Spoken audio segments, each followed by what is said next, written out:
एक बार विक्रमादित्य ने अपने राज्य की समस्याओं का समाधान पाने के लिए शिवजी की आराधना करने का निश्चय किया।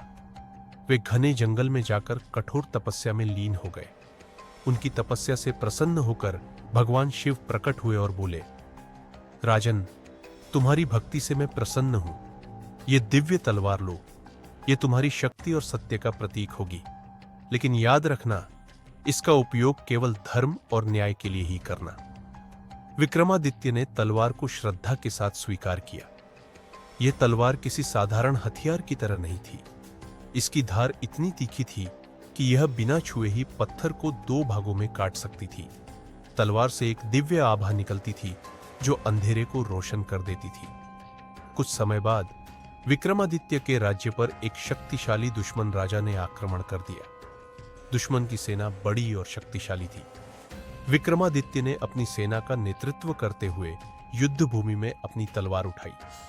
जब उन्होंने तलवार को आसमान में उठाया तो उससे निकलने वाले प्रकाश ने दुश्मन की सेना को अंधेरे में ढकेल दिया। युद्ध के दौरान जब दुश्मन के सैनिक उनके करीब आए तो तलवार ने अपनी दिव्य शक्ति से उनके अस्त्र शस्त्र को भस्म कर दिया।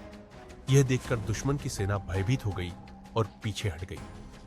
युद्ध के बाद विक्रमादित्य ने अपनी सेना और प्रजा के सामने कहा, यह तलवार तभी तक शक्तिशाली है जब तक मैं सत्य और धर्म के मार्ग पर चलूंगा। यदि मैंने कभी अधर्म का सहारा लिया तो यह तलवार अपनी शक्ति खो देगी। यह सुनकर उनकी प्रजा ने राजा को सम्मानपूर्वक नमन किया।